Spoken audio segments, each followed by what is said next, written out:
Across nearly every ancient culture on Earth, entirely independent of one another, humans arrived at a strikingly similar conclusion. The body they were born with was simply a starting point. Skulls were reshaped, feet were bound, necks were stretched, teeth were filed, blackened, and inlaid with jewels. None of this happened by accident, and none of it was considered strange within the cultures that practiced it. These were deliberate, often deeply respected traditions, tied to beauty, status, spirituality, and identity itself. Some of these practices ended centuries ago. Others are still quietly continued today, by choice, within communities that carry the tradition forward as a source of pride rather than a relic of the past. This is not a story about strange people doing strange things. It is a story about how differently humanity has defined beauty, belonging, and the human body throughout history. Let's look at exactly how and why ancient people chose to permanently reshape themselves. Chapter 1. Head shaping and cranial binding.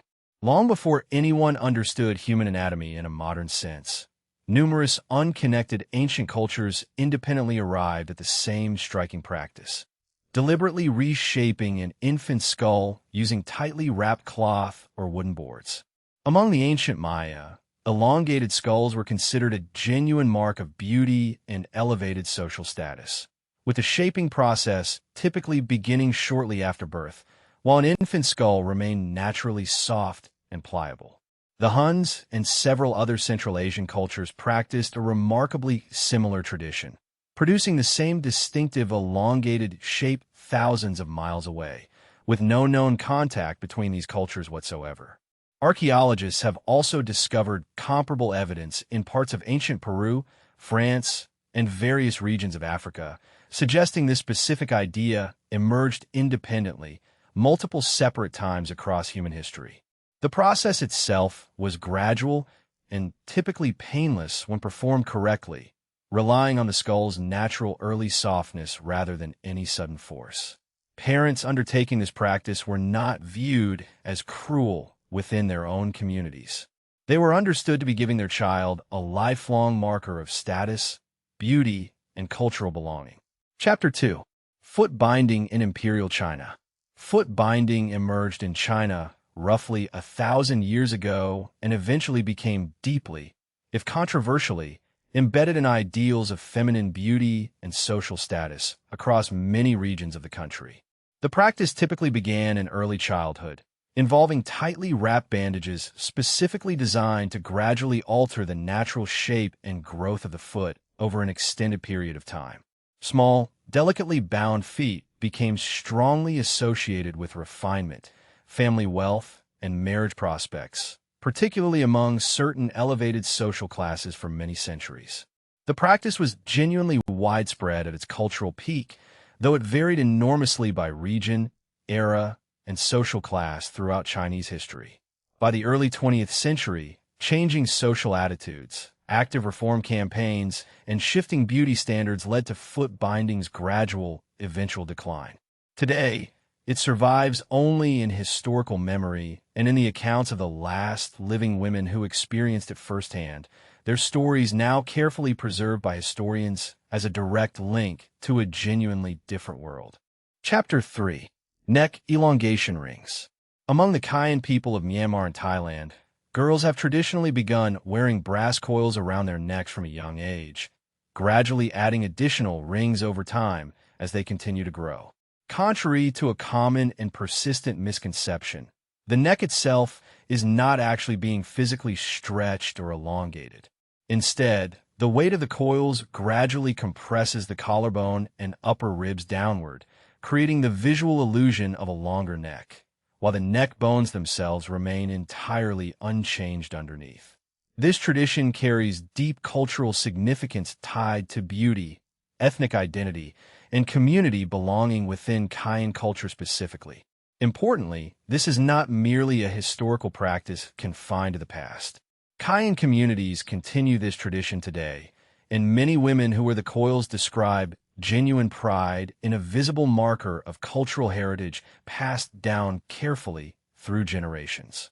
Some younger women today choose not to continue the practice, while others actively choose to embrace it, reflecting the same complex, deeply personal relationship between body, tradition, and choice that exists within essentially every human culture around the world.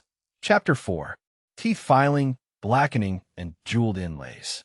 Ancient Mayan elites sometimes had small holes carefully drilled into their teeth, filled with polished jade, pyrite, or other precious materials, transforming a simple smile into a genuine, unmistakable display of wealth and social status.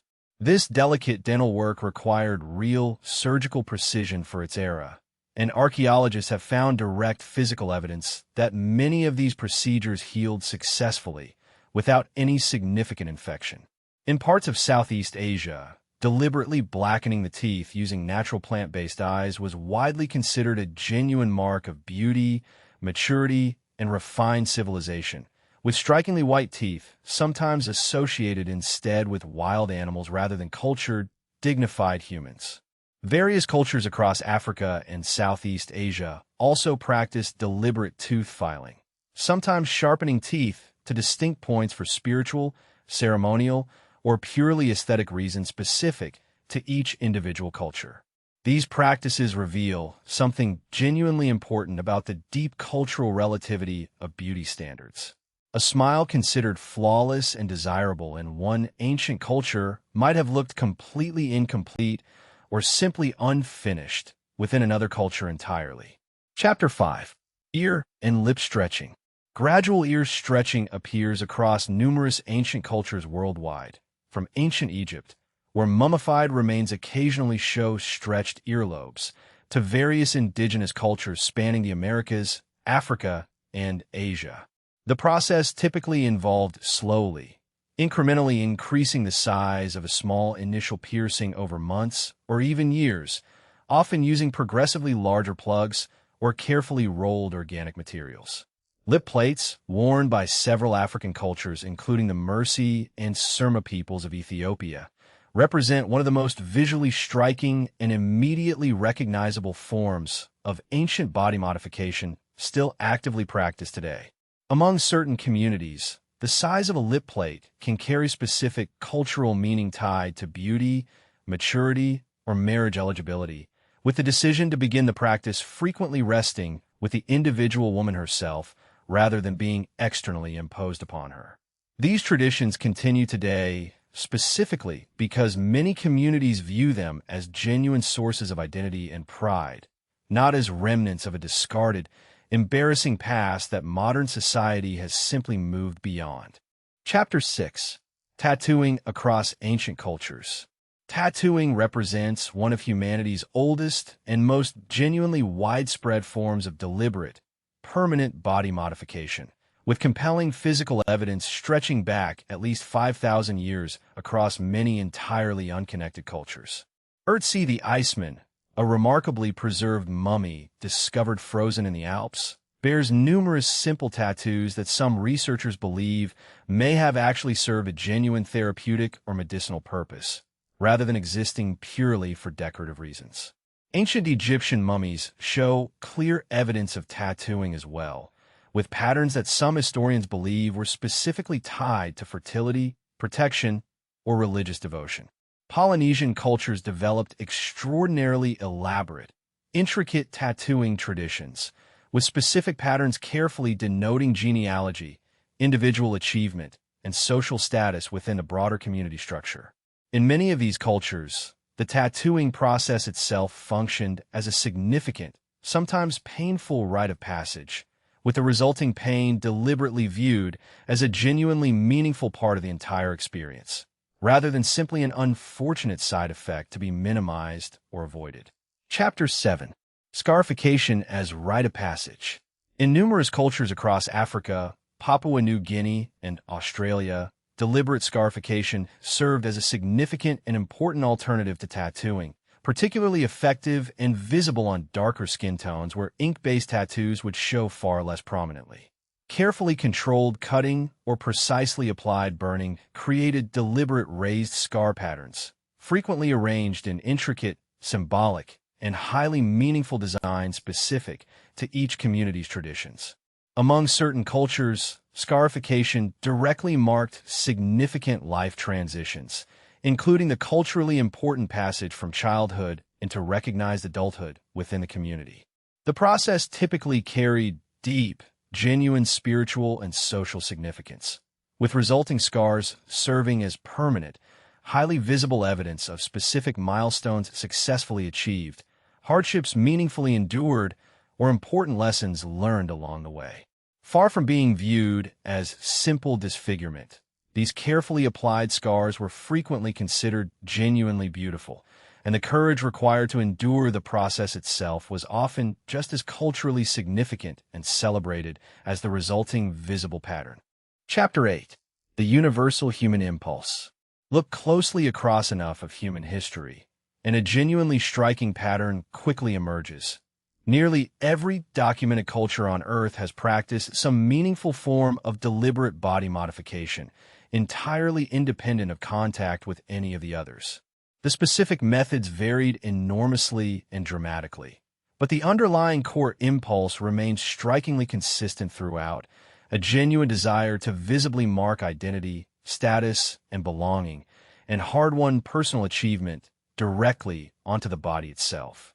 Modern body modification, whether tattoos, piercings, or countless other contemporary forms, springs from that exact same deep, ancient impulse, even when the specific methods and cultural context look dramatically different today.